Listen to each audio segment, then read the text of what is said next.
जय सनातन जय श्री राम। आज मैं अपने महाकाव्य नवराम गाथा के जगरक्षा खंड का दूसरा भाग पढ़ रहा हूँ। कुलगुरु के उद्बोधन से प्रस्तुत हुए नृपेंद्र निज मन से दशरथ भी आश्वस्त हुए। अब असुर मिटेंगे सुंदर वन से। दशरथ बोले राम लखन से कौशिक सेवा करें जतन से। हर्ष चले श्री राम लखन तब विदा लिए निज जननी भवन से। निपने दो सुत ऋषि हाथ दिए ऋषि राम लखन को साथ लिए। जैसे ही चले महल बाहर नृप बोले हाथ जोड़ सादर। मुनि चारों पुत्र हमारे हैं पर राम प्राण से प्यारे हैं। मेरे प्राण आपके साथ ऋषि अब आप मेरे रखवारे हैं। मैं भेज रहा इन्हें आप साथ अब आप ही इनके तात मात। ऋषिवर सत्वर प्रस्थान करें जग का मेरा कल्याण करें।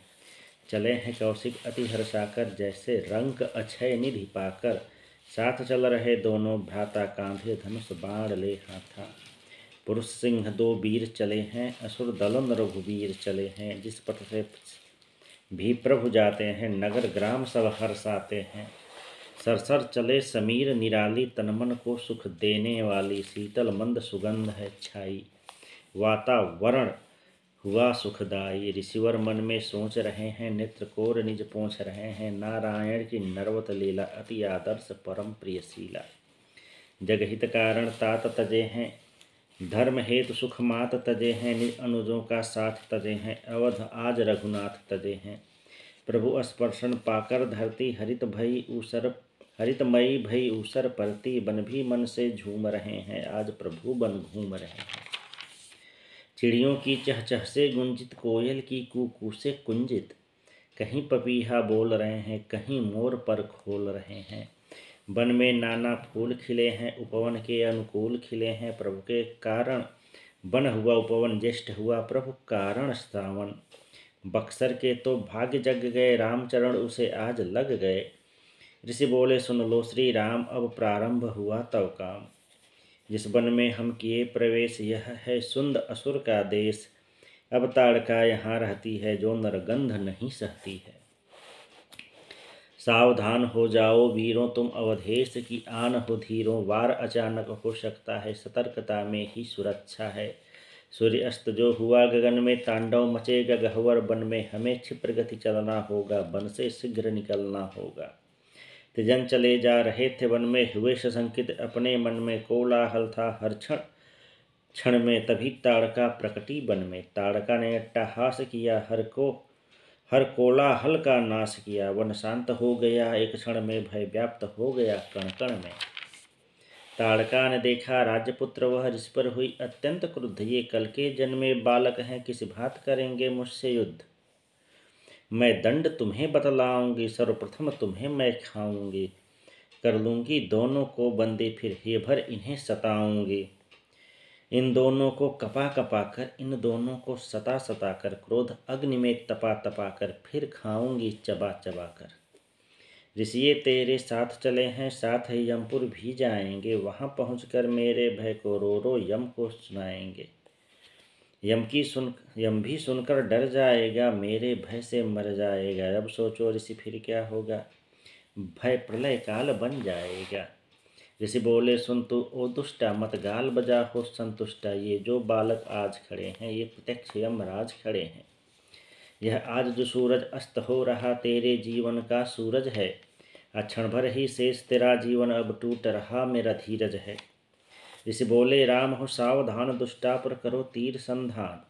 यह मत सोचो कि नारी है मानवता की हत्यारी है। कुछ न सोचो अति शीघ्र करो बाणों की वर्षा तीव्र करो। जैसे संध्या हो जाएगी यह माया बल दिखलाएगी। गोधूली में बल पा जाएगी यह अति बलवती हो जाएगी। तुम इस दुष्टा का वध कर दो और इस वन के सब दुख हर लो। प्रभु ने मारा तब एक बाण पहुँचे यमपुर ताड़का प्राण मारिच सुबाहु अनाथ हुए। पर ऋषिगण तनिक सनाथ हुए। नारायण की नरलीला से ऋषि अत्यंत प्रसन्न हुए। चल रहे नारायण के आगे ऋषि आज जन्म से धन्य हुए। चलते चलते राम लखन ऋषि गंगा तट पर पहुँच गए। देव नदी सुरसरी दर्शन कर तीनों जन अति धन्य भये।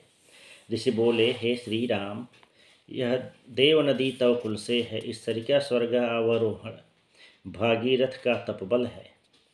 गंगा आगमन से संबंधित ऋषि ने सब वृत्तांत कहा। सगर से लेकर भागीरथ तक एक एक दृष्टांत कहा।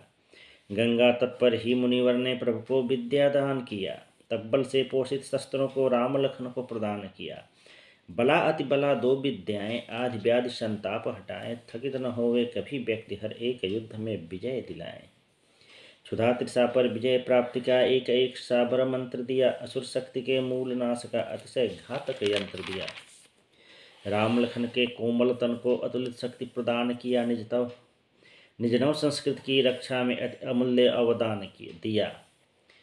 ऐसी अद्भुत विद्या पाकर राम लखन बन गए दिवाकर। अब वह क्षण है आने वाला जिससे कांपेंगे रजनीचर। सिद्धाश्रम में पहुँचे मुनिवर, जहाँ सशंकित थे सब ऋषिवर। राम लखन के दर्शन पाकर सब ऋषि चले प्रफुल्लित होकर। कंदमूल फल खाकर रघुवर धरती पर सोए हैं प्रभुवर। निशा गई और उषा है आई, आश्रम में नव किरणें छाई। प्रभु श्री राम ऋषि से बोले, सब ऋषिगण अब निर्भय हो लें। निर्भय होकर यज्ञ करें, सब यज्ञ की रक्षा करेंगे हम अब। मात ताड़का का वध सुनकर असुर चले क्रोधातुर होकर। चले असुर मारीच सुबाहु, नव संस्कृति के केतु राहु। दोनों आश्रम पगधारे हैं, राम लखन को ललकारे हैं। कल के बालक जननी घालक, बनने चले यज्ञ के पालक। तत्काल इन्हें हम मारेंगे, इन्हें आश्रम में ही पछाड़ेंगे। यज्ञ अग्नि में इन्हें झोंकेंगे, ऋषियों के मख को रोकेंगे। चला मारीच को धातुर होकर, दुर्बुद्धि में नियंत्रण खोकर। गगन मार्ग अनुसरण कर लिया, दंड अनोखा वर्ण कर लिया। बिन पंखों के उड़ता आया, राम ने बिन फर बाण चलाया। लगा तीर मारीच वक्ष पर, तुरंत सिंधु तट पर पहुँचाया। बंधु दुर्दशा देख सुबाहु, कर दुर्बाद ऋषिगण राहु। असुर सैन्य ललकार दिया है, सबने शस्त्र प्रहार किया है। सबके शस्त्र राम ने काटे, तृण समान टुकड़ों में बांटे। असुरों के तो हृदय हैं फाटे, एक दूजे का मुँह सब ताके। धनु पर अग्निबाण संभारा, क्षण भर में सुबाहु संघारा। सेनापति तो रहे खेत थे, किंतु असुर कुछ अभी शेष थे।